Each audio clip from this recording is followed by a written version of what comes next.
बच्चों, यह वीडियो कक्षा 5 के लिए है।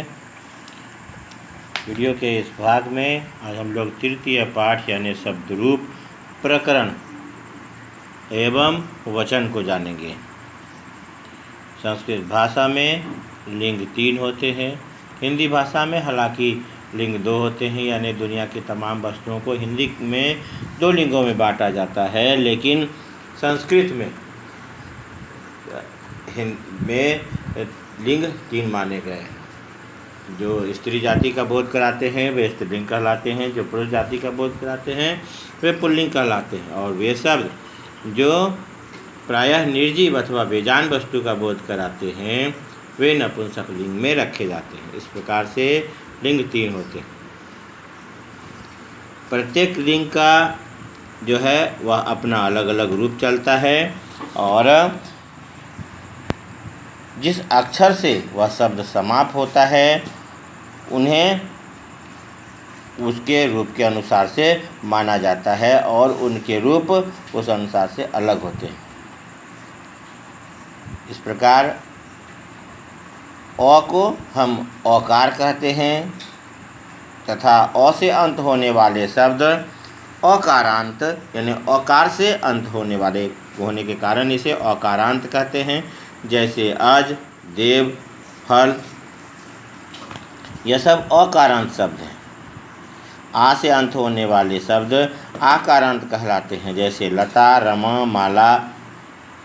इसी तरह ई से अंत होने वाले शब्द ईकारांत कहलाते हैं, जैसे कवि, मुनि, रवि। यह सब ईकारांत शब्द हैं। अब इसमें से भी पुल्लिंग, स्त्रीलिंग और नपुंसक लिंग को पहचानने का है। जो शब्द पुरुष जाति का बोध कराते हैं वह पुल्लिंग कहलाते हैं। अकारांत पुल्लिंग शब्दों के साथ विसर्ग लगाकर लिखा जाता है। जब हम विसर्ग लगाकर लिखते हैं तो वह अकारांत पुल्लिंग का शब्द होता है, जैसे बालका, देव, राम इत्यादि। कुछ अकारांत पुल्लिंग शब्द इस प्रकार से। अश्व, इसमें भी विसर्ग लगा है, यह भी अकारांत पुल्लिंग है। बाल यानी बालक, यह भी अकारांत पुल्लिंग का शब्द है, अह लगा हुआ है। अजह मतलब बकरा, यह भी अकारांत पुल्लिंग है, अजह।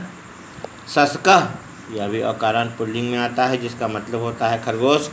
इसी प्रकार से है मेघः अर्थात बादल, नृपः अर्थात राजा, पाचकः मतलब रसोईया, और सूदः मतलब भी रसोईया होता है। तो पाचकः अथवा सूदः मतलब रसोईया। वृक्षः पेड़, रजकः धोबी, चणकः चना, घटः घड़ा, विद्यालय स्कूल, सूर्य, पादपः पौधा, मृगः हिरण, मरालः या हंसः, यह मिलके बनता है हंस। तो इस प्रकार से देख रहे हैं जितने भी अकारांत में वे शब्द जिसमें विसर्ग की मात्रा लगी हुई है यह सभी पुल्लिंग के शब्द हैं। इसके साथ ही है सैनिकः मतलब सिपाही, अनलः आग, उल्लुकः उल्लू, नकुलः नेवला, बिडालः बिल्ला, चंद्रः चाँद, कुकुरः कुत्ता, कुक्कुटः मुर्गा, रासभः या गर्दभः मतलब गधा, वानरः बंदर, उष्ट्रः ऊँट, इंद्रः एक नाम, या नहीं तो स्वामी को भी इंद्र के नाम से जानते हैं। इंद्र, तो इंद्र का मतलब मालिक भी होता है, या इंद्र एक नाम है देवता का। नासिकाकारः या गजः मतलब होता है हाथी, लंबी नाक वाला नासिकाकारः, और गजः 2 नामों से हाथी को जानते हैं। तो हस्ती का मतलब भी हाथी होता है, उसी का बिगड़ा हुआ रूप है हाथी। तो यहाँ पर अह की मात्रा से है, इसलिए नासिकाकारः और गजः का प्रयोग किया गया है। तो नासिकाकारः और गजः मतलब हाथी।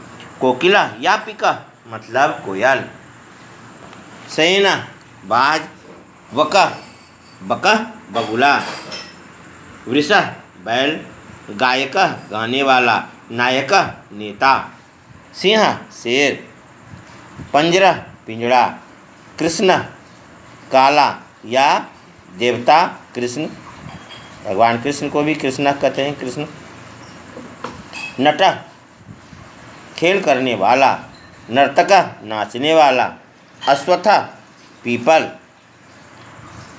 चरणः पैर, हस्तः हाथ या करः हाथ, सागरः समुद्र। इस प्रकार से इन सभी शब्दों में विसर्ग की मात्रा लगी है। आगे है यवः जौ अनाज, अंगुष्ठः अंगूठा, जनकः पिता, पणयकः मतलब दुकानदार, अवकरः कूड़ा, छात्रः विद्यार्थी, कक्षा कमरा, वृद्धा बूढ़ा, अध्यापक पढ़ाने वाला, आचार्य गुरु,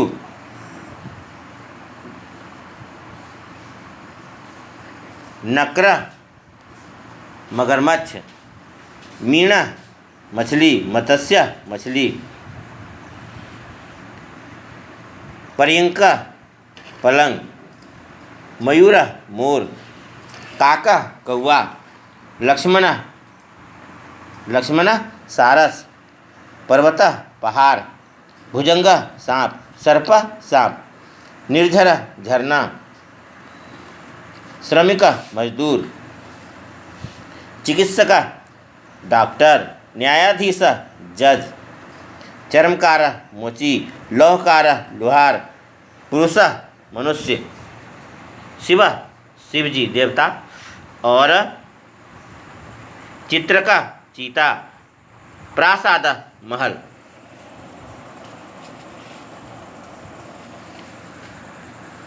तो यह सभी शब्द जिसमें विसर्ग लगे थे यह सभी पुल्लिंग के शब्द हैं। अर्थ के साथ में दिया है, इसे उच्चारण करें, बोले और अभ्यास करें तथा लिखें। इसके बाद है स्त्रीलिंग के शब्द। जो शब्द स्त्री जाति का बोध कराते हैं उन्हें स्त्रीलिंग कहते हैं। आकारांत स्त्रीलिंग शब्द को अपने मूल रूप में ही लिखा जाता है, इसमें कुछ जोड़ा नहीं जाता है, यानी ज़्यादातर आस की मात्रा लगे हुए शब्द वह स्त्रीलिंग कहलाते हैं। जैसे अजा, लता, शिक्षिका इत्यादि यह सभी आकारांत शब्द हैं और जो आकारांत के स्त्रीलिंग शब्द हैं। कुछ आकारांत स्त्रीलिंग शब्द इस प्रकार से हैं, जैसे लता। लता का अर्थ होता है, लता का लता नाम भी प्रचलित है, लेकिन लता का शाब्दिक हिंदी अर्थ बेल होता है, जिसे क्लाइंबर कहते हैं। जो किसी न किसी सहारे की ज़रूरत होती है जिसे वह बेल के नाम से जाना जाता है हिंदी में, और उसे संस्कृत में लता कहते हैं। विद्या मतलब ज्ञान, माला मतलब हार, पाठशाला मतलब विद्यालय, शिला मतलब पत्थर, शाला मतलब घर, कक्षा मतलब कमरा या कक्षा मतलब श्रेणी भी होता है, स्टैंडर्ड। तो कक्षा का मतलब कमरा भी होता है। रसना मतलब जीव, जिह्वा मतलब जीव, चटका मतलब चिड़िया, स्त्रीलिंग का शब्द है चटका। ऐसे खगः मतलब पक्षी होता है, और हालांकि हिंदी में दोनों को एक ही माना गया है, लेकिन ऐसे पक्षी हिंदी के अनुसार से भी वह पुल्लिंग का शब्द है और चिड़िया स्त्रीलिंग का शब्द है। तो इसलिए संस्कृत भी दोनों का अलग अलग होता है। उसमें खगः कहते हैं तो हो जाता है पक्षी, और चटका कहते हैं तो इसका मतलब चिड़िया होता है। वही है चटका मतलब चिड़िया, क्रीड़ा मतलब खेल, अम्बा मतलब माता, और बाला कन्या, बालिका इन सभी का मतलब लड़की होता है। कला मतलब मिनट, और कला का मतलब होता है हुनर। ललना औरत, महिला औरत, वाटिका बगीचा, वर्षा बरसात, मुक्ता मोती, धरा धरती, वृद्धा बूढ़ी स्त्री। ये सभी आकारांत के शब्द हैं जिसमें आ की मात्राएं लगी हुई हैं। और जैसा कहा जाता है कि लगभग 99% शब्द जिसमें कि आ की मात्रा होती है वह सभी स्त्रीलिंग के माने जाते हैं।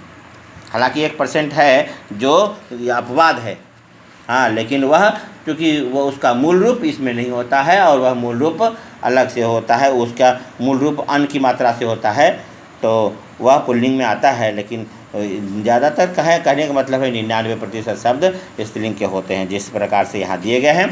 वैसे ही आगे है पताका मतलब झंडा, ग्रीवा मतलब गर्दन, मक्षिका मतलब मक्खी, शाखा मतलब टहनी, अजा का मतलब होता है बकरी, कोकिला मतलब कोयल, मीना मतलब मछली यानी मादा। मीना और मीना दोनों कहते हैं इसमें, हालांकि संस्कृत में नर मादा दोनों के लिए रूप बना हुआ है। काका काकी उसी प्रकार से यह है मीना मतलब मछली मादा में कहते हैं। यमुना एक नदी, सेविका नौकरानी, गंगा एक नदी, कलिका कली, सारिका मैना, नासिका नाक, पिपीलिका चींटी, मूसिका चूहिया, गदा एक हथियार जो गदा के नाम से भी जाना जाता है गदा, सरिता नदी, नौका नाव, शिष्या छात्रा, रमा लक्ष्मी, अर्चना पूजा, वंदना पूजा, शारदा सरस्वती।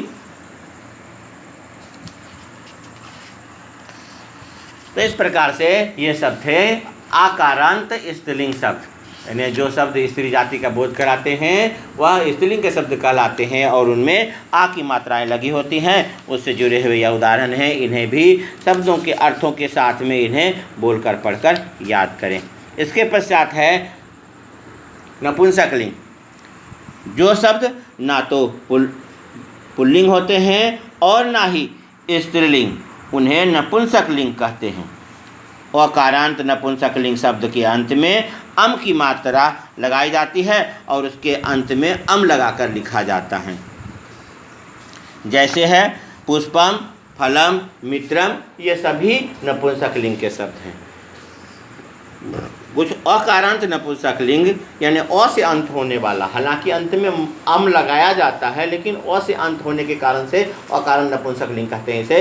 तो कुछ अकारण नपुंसकलिंग के शब्द इस प्रकार से दिए गए हैं। से फलम मतलब फल, पुस्तकम मतलब किताब, पुष्पम मतलब फूल, भवनम मतलब घर, गृहम मतलब घर, चक्रम मतलब पहिया, पत्रम मतलब पत्ता, जलम मतलब पानी, नेत्रम मतलब आँख, वदनम मतलब चेहरा, मुखम मतलब भी चेहरा होता है, वदनम या मुखम मतलब चेहरा, धनम मतलब धन, वनम मतलब जंगल, आरण्यम मतलब भी जंगल, और उद्यानम मतलब उद्यान यानी बगीचा, तक्रम मतलब मट्ठा, जो मक्खन निकालने के पश्चात जो लस्सी बनाया जाता है वह जल के साथ में उसे मट्ठा कहते हैं। ज़्यादातर पंजाब हरियाणा में इसका प्रचलन है, इसलिए कहते हैं इसे तक्रम नाम से जानते हैं, और यह हिंदी में मट्ठा कहलाता है। वह वसनम मतलब वस्त्र कपड़ा, और वस्त्रम मतलब भी कपड़ा होता है। वसनम और वस्त्रम मतलब कपड़ा। छत्रम मतलब छाता, मित्रम मतलब सखा, रुपयकम मतलब रुपया, कंदुकम मतलब गेंद, फलकम मतलब फट्टा यानी तख्त कहते हैं, तख्ता जिसे कहते हैं वह फलकम कहलाता है, और इसलिए बेंच को भी फलकम कहा जाता है क्योंकि ऊपर में तख्त लगा होता है, और डेस्क में भी। तो कमलम मतलब एक फूल कमल, अन्नम अनाज, गृंजनम गाजर। तो यह सभी नपुंसकलिंग के शब्द हैं जिसमें अम की मात्रा लगाई गई है, और माना जाता है कि नपुंसकलिंग के शब्द प्रायः निर्जीव अथवा बेजान वस्तु होते हैं, और प्रायः इसमें निष्प्राण वस्तु होते हैं जिसके अंत में अम की मात्रा लगी होती है। तो यह थे तीनों लिंगों के अलग अलग रूप। जिसमें विसर्ग की मात्रा लगी होती है वह पुल्लिंग होता है, जिसमें आ की मात्रा लगी होती है स्त्रीलिंग होता है, और जिसमें अम की मात्रा लगाई जाती है वह नपुंसकलिंग का शब्द होता है। परिभाषाओं के साथ आप पहले ही जानते हो और यहाँ पर आपके इस व्याकरण के पाठ्य पुस्तक में जो है व्याकरण के अभ्यास पुस्तक में भी दिया हुआ है और इसे आप लिखकर इन शब्दों के साथ में याद करें। इसका अगला पाठ है वचनम, यानी संज्ञा या सर्वनाम के जिस रूप से उसकी संख्या का ज्ञान होता है, यानी उसकी गिनती का, उसके नंबर का ज्ञान होता है, उसे वचन कहते हैं। वह वचन कहलाता है। जो उसका रूप होता है, अलग अलग रूप है, 3 रूप होता है। जैसे 3 लिंग है उसी प्रकार से 3 वचन भी होते हैं। और एक जो एक संख्या का बोध कराता है एक वचन, जो हिंदी में कहते हैं जो 2 या 2 से अधिक संख्या का बोध कराता है वह बहुवचन होता है। लेकिन संस्कृत के अनुसार से हम लोग कहेंगे जो 2 संख्याओं का बोध कराता है वह द्विवचन कहलाता है और जो 3 या 3 से अधिक संख्याओं का बोध कराता है, कराने वाला शब्द का रूप होता है वह बहुवचन का रूप कहलाता है। तो शब्द का वह रूप जो एक संख्या का बोध कराएगा वह एक वचन होगा। और जैसे कि पहले कहा विसर्ग की मात्रा जिसमें लगी होती है अह, वह एक संख्या का बोध कराता है, पुल्लिंग के एक शब्द का बोध होता है। जैसे आ की मात्रा जिसमें लगी होती है वह स्त्रीलिंग के एक संख्या का बोध कराता है और जिसमें अम की मात्रा लगी होती है वह नपुंसक लिंग के एक संख्या का बोध कराता है। आइए आगे वचन के बारे में देखते हैं। तो संस्कृत भाषा में पुल्लिंग के अनुसार से वचन भी 3 प्रकार के होते हैं, एक वचनम, द्विवचनम और बहुवचनम। समान चीज़ें हैं जो आप पहले से अभ्यास करें, इसे बोलकर पढ़ें और इनकी परिभाषाओं को निश्चित रूप से लिखकर याद करें। यह आगामी परीक्षाओं में पूछा जाएगा। से है एक वचन, एक वस्तु या व्यक्ति इत्यादि के लिए एक वचन का प्रयोग किया जाता है। जैसे सर्वनाम का शब्द है सह का मतलब होता है वह, एक के लिए है। बाला का मतलब होता है लड़की, एक लड़की के लिए बोध है। अब बालका मतलब लड़का, एक लड़का के लिए कहा गया है। फलम, फल एक के लिए बोध किया गया है। जो पहले आप तीनों रूपों में आपने देखा वही रूप यहाँ पर एक वचन में दिया हुआ है। अब है द्विवचनम, 2 व्यक्तियों या वस्तुओं के लिए द्विवचन का प्रयोग किया जाता है। यानी शब्द का वह रूप जो 2 व्यक्तियों या वस्तुओं का बोध कराता है वह द्विवचन का रूप होता है। जैसे तव का मतलब होता है वे दोनों, यानी वे 2। बाले स्त्रीलिंग का रूप है द्विवचन का, जिसका अर्थ होता है 2 लड़कियां। बालको मतलब 2 लड़के होता है। फले मतलब 2 फल होता है। यह रूप यह मध्य में लिखा जाता है, बीच में एक वचन और द्विवचन का रूप बीच में लिखा जाता है और अंत में बहुवचन का रूप होता है। तो बहुवचन में देखें शब्द का वह रूप जिससे उसके 3 या 3 से अधिक अर्थात अनेक वस्तु या व्यक्ति के होने का पता चलता है, वह बहुवचन कहलाता है। तो वही है, संक्षिप्त में इस प्रकार कह सकते हैं कि अनेक वस्तुओं और व्यक्तियों के लिए बहुवचन का प्रयोग किया जाता है। जैसे कहेंगे ते का मतलब होता है वे सब, यानी वह 3 या 3 से अधिक हो तो उसके लिए सर्वनाम का शब्द होता है वे सब, तो उसे संस्कृत में ते कहते हैं। बाला का मतलब होता है लड़कियां, यानी 3 से अधिक लड़कियों को बाला कहेंगे। बालकाह मतलब लड़के, 3 से अधिक लड़कों को बालकाह कहते हैं, यानी लड़के। और फलानी का मतलब होता है अनेक फल, यानी 3 से अधिक फल। इसके अगले भाग में जो है वह कारक है और आप यहाँ तक के भाग को, यानी पुल्लिंग और स्त्रीलिंग के इस भाग को आप अपने सुविधानुसार रिपीट करें और इन परिभाषाओं के साथ में इन उदाहरणों को बोलकर पढ़ें और याद करें। धन्यवाद।